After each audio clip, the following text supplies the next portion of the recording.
So I want to bring in a new found wonderful connection of whom I am very, very excited. Oh no, my technology is freezing. Emily, I'm not ignoring you, doll. I'm trying very hard to bring you on. My technology has frozen. Oh no. Oh, This is not good. You guys, this is so bad. Um, Emily, we're going to get to you just as soon as my technology unfreezes. Michaela, why don't you give us some tips and give me just 1 second to deal with this? all right. Some tips. Well, let me see what I've got here on my things that I can bring up. So we're talking about trauma in the workplace just then with Jan, and one thing in particular that I heard a lot, and this goes along with what she said about grace, you guys, and that's compassion. Finding abilities, finding ways to be compassionate towards. Oh, you're back. I hope so. Let's see if Are we good Emily can. now? Yay! And we have Emily. We've got Yay! her. Aha! There Yay! we are. Sorry for the technical difficulties. We're Oh, having to try to run the show ourselves right now until we hire somebody. So, Oh, this is cool. Welcome on. Thanks so much. hey. And Yeah. Paola just commented, "Girl, my trauma was my workplace." Yes, I know your story, and yes, your trauma was your workplace, and that can be the case. And guys, if that's the case, get out. Yeah, that's an issue. Run. Might Get be another reportable. Might be reportable. Please do report if you Yes. can. There are wonderful government agencies. If you want to know who to report them to, please ask me. I will know. Yeah, she knows. I will totally know about that. So, Miss Emily, I met at the Fort Pierce Women's Group. Great group, by the way. And she works with female entrepreneurs. So I'm going to let you, first of all, introduce yourself, Emily, and tell us a little bit about you and what it is that you do. Well, thank you so much, Catherine and Michaela. It's a pleasure and a privilege to be here with you both today. I wear a few hats. First and foremost, I'm an entrepreneur, I'm an author, and I'm a business coach and consultant. And I'm also the regional director for the Women's Business Enterprise Council of Florida. And I'll start That's a long with title. that, and then I'll work backwards to the other things.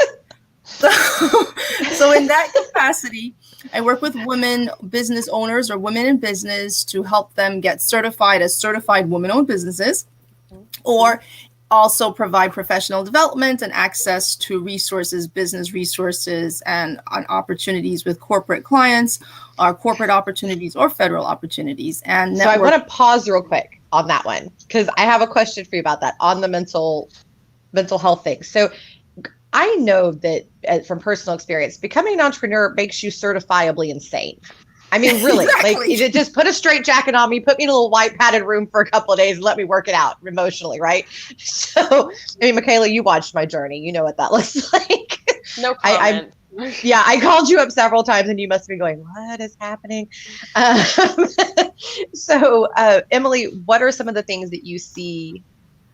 Well, in your case, it's women, but really just entrepreneurs go through as they're building a business? Well, it's basically that idea of isolation. When you first start out your business, you are alone by yourself in your head.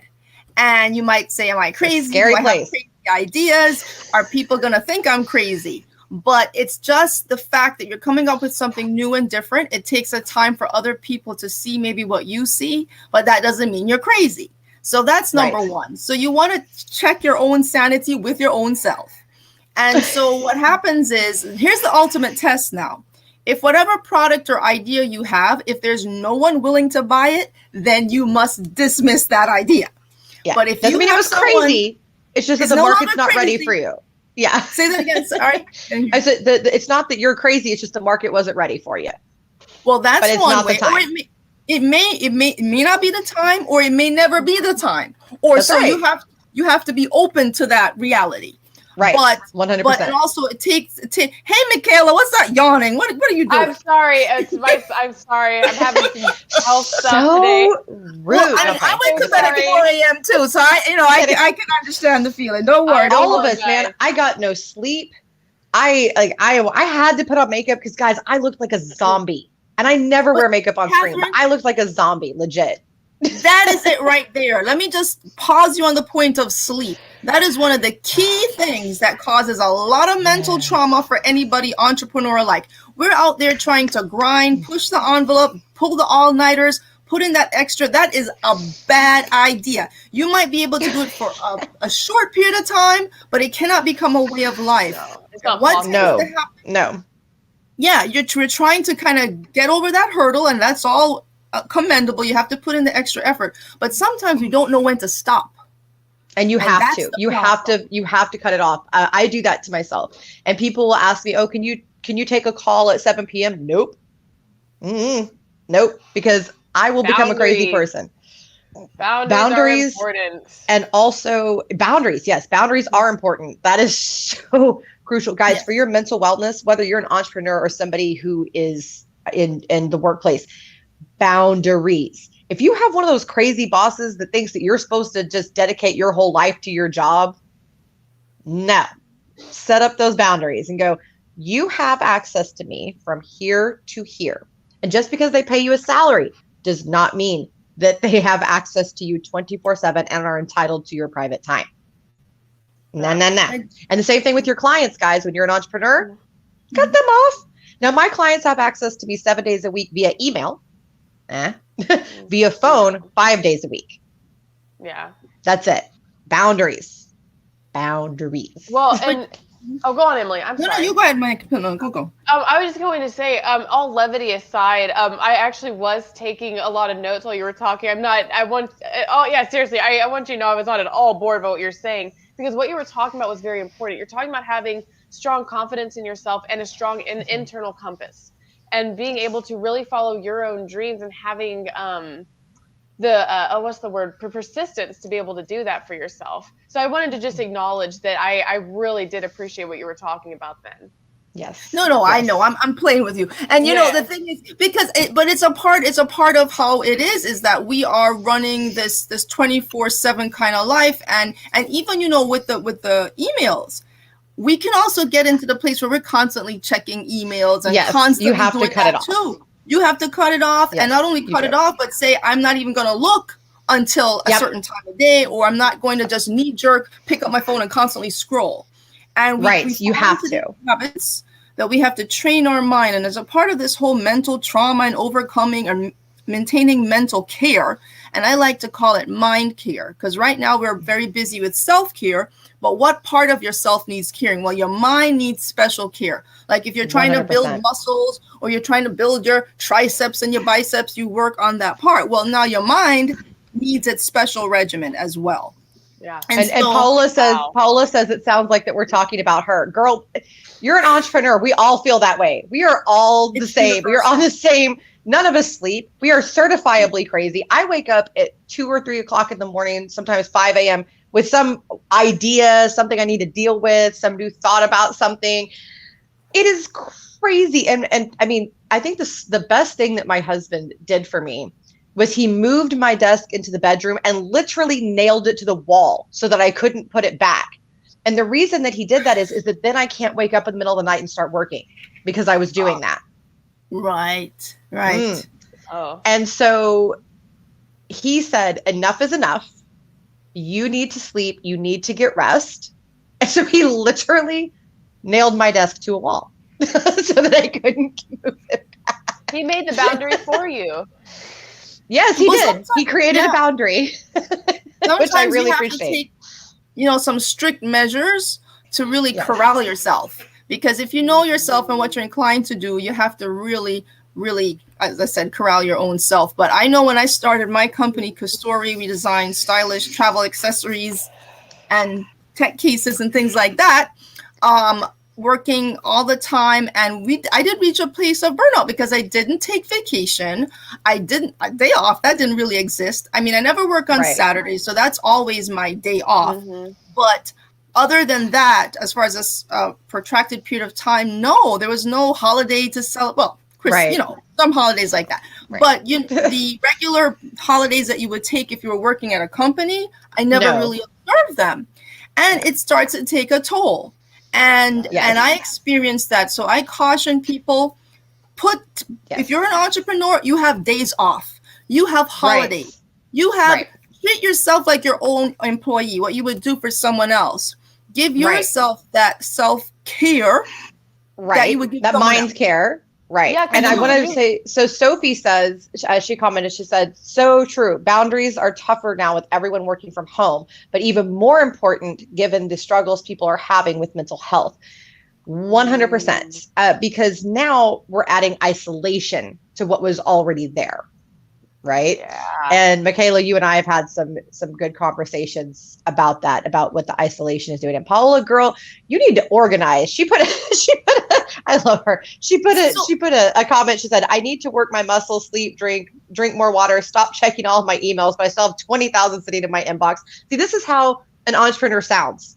This is it. This is how a true entrepreneur sounds. It's one of the things I really like about Paula. So first of all, Paula, you need to meet Dan Irvin. He will get you organized and structure your day. Michaela's smiling because we all love Dan. Yeah, Dan. Shout out to Dan Irvin. That's IRVIN. He is phenomenal. If you want help learning how to structure your day as a leader and as a manager, nobody knows how to do that better than Dan. And he has tons of time with his family and loved ones, but he still stays in touch with everybody because he sets a certain schedule and he does not break it. And I do a similar kind of thing, except I'm a little bit more erratic with it, but along the same lines. So organization is key. When it comes to not feeling isolated, network. And COVID is no excuse. Yeah. God invented LinkedIn. Okay, for us to do Clubhouse. Hello, Clubhouse. And Clubhouse. If you have an iPhone. Fans if you have an iPhone, get your iPhone together, because trust me, if you're not on there, you are missing out on something. I will say that. I was Clubhouse, Zoom, all this kind of stuff. All of this. Get on a show like this and get to know people. Talk to people.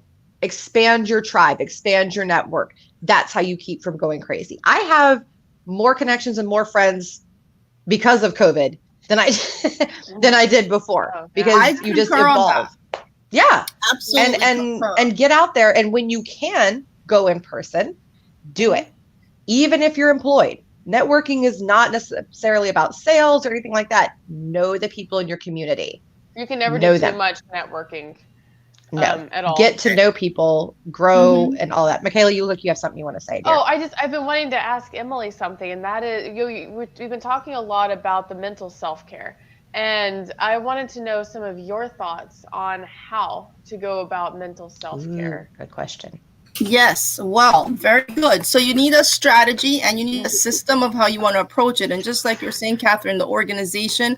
So I find that when I mentioned before about corralling yourself, you have to create systems that work for you. And the key is that work for you. Sometimes people try to force themselves into someone else's planner or someone else's way of doing things. You have to massage it for how you work. So get to know how you work, understand what you're comfortable with, what times of day you tend to be productive, when you really need to just sleep, and not force yourself in directions where you don't go. Naps are okay. Side note, naps are okay. Very okay. Absolutely. And then you need to have the strategy for the focus of your business and how you break it down into like 90-day segments, into weekly goals, into just a whole rhythm, this cadence for the year that you want to develop. Yes. And that's one of the things that I do with my coaching, my supercharged coaching. I help people to understand how to put a structure around their business. And it's not just about time management. And I don't call it time management. I call it time allocation, because you can't really manage time. Time is there no matter what you do. Yep. I like that. Time allocation. How you're going, it's like an asset, like asset allocation, which is obviously time is your ultimate asset. And I also encourage people to read my book, The Little Girl's Guide to Entrepreneurship. Hello. And I tell you what I know now that I wish I knew then. Okay. So I put in here the lessons that I learned in my business that I wish when I started. So not to waste time. So I would encourage people, look for ways to really be conscientious of how you spend your time. Are you spending all day doing something that's not resulting in that goal that you have? And because you're busy doesn't mean you're being productive. So 100%. Really make the distinction between that. I also would say for entrepreneurs, there's a lot of pressure to be successful. And this is just because you have your own business, people automatically assume you're a millionaire or you're rich or, everything's great. And sometimes it could be nothing but as farthest thing from the truth. So people have an impression and people are trying to keep up with this impression that people have of them. And that's where you get this whole imposter Yes. syndrome concept coming in. So Yes. you have to, one key bit of advice I want to give is know your identity. Know who you are. Be Yes. grounded in yourself, in your values that you hold dear, and be true to that.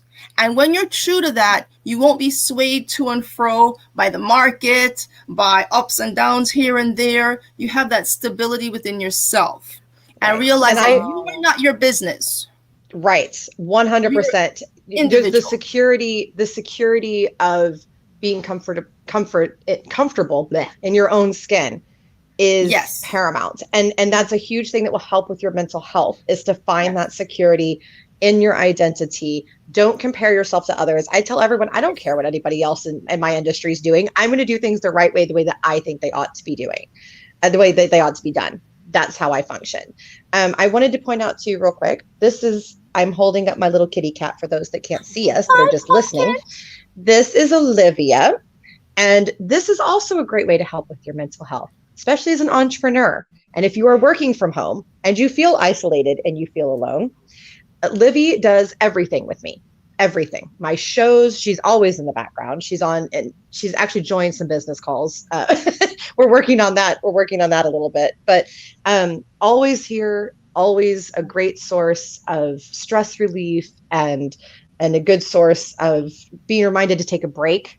Right. Yes. You know, The fear. so animals will do that. Remind you. Animals are phenomenal with that. And they understand your needs. She always comes to me when I'm too stressed. She knows exactly what I need, when I need it, all of that. So just an idea, guys, if you are feeling isolated and alone, have a little fuzzy friend. All right, absolutely. I have my Joey. He's not around right now. I actually wanted to ask you about something else you said there, Emily, because it really resonated with me. You said being grounded in yourself. Yes. And I'd love a little more. I know you only have a couple minutes, but if you wouldn't mind, a little more elaboration on that, because that idea is profound. Because we're not just saying know yourself. Being grounded in yourself means being present with yourself, how you are, just as you are. And that's my interpretation. And I wonder if you would give yours. Yes. Well, it goes back to your whole identity as a person. So, for example, I was born in England. I grew up in Jamaica. I have Jamaican parents and grew up in New Jersey. I have a great, so I have a sense of my history, where I'm coming from, the heritage that I'm a part of. And when I think of my forefathers, the work they did, I had a grandfather who worked on the Panama Canal, helped to build the Panama Canal. And that was backbreaking work and what it took to do that. And so I feel like I'm the result or the continuation of the legacy of the work done before me. So I am not just by myself in this world struggling along. I have that energy behind me. I also have my faith in God. So I have a spiritual grounding, and my Christian focus really keeps me centered in that way. But tapping into those sources and realizing that I'm here for a purpose to fulfill that, and God will equip me to do it as long as I'm willing to do what it takes to follow the instructions and go forth. And that gives me a greater vision. So it surpasses just being an entrepreneur or a business. You have a mission, and whatever it is, whether to start your own business or not. Yes. Know yourself, know your purpose, and put that at the front of your business. That's or your career, whatever your career is, put that first. Put who you are first, and that will actually help you land a job. Side note. So, Emily, thank you so much for joining us. That was some wonderful insight. I love that. I love that, finding, grounding yourself and talking about the what was that term you used, Michaela? You just asked her about it to define it. Grounding yourself, like in your personality and in the present. In your personality, yes, that was kind of the terminology. I love that. I really thought that was spectacular. Thank you so much for sharing. We have for your exit, we've had somebody ask how to get hold of your book. So please tell us. It's on Amazon, The Little Girl's Guide to Entrepreneurship, everybody. You can get it on Amazon, or you can visit my website, emilymchugh.com, and I have it there, also on my Custori website. Wonderful. But on Amazon is probably the easiest way. And please connect with Emily. Again, her link is in the comments. Please connect with her on LinkedIn. She is a wonderful human being, phenomenal helper. And if you have any more questions about any of the wonderful ideas that she shared here today, I know that she'll be glad to help you out. So thank you again, Emily. Have a wonderful rest of the day. Pleasure. Thank you so much. Oh my goodness. Well, that was great. It She it gave was. some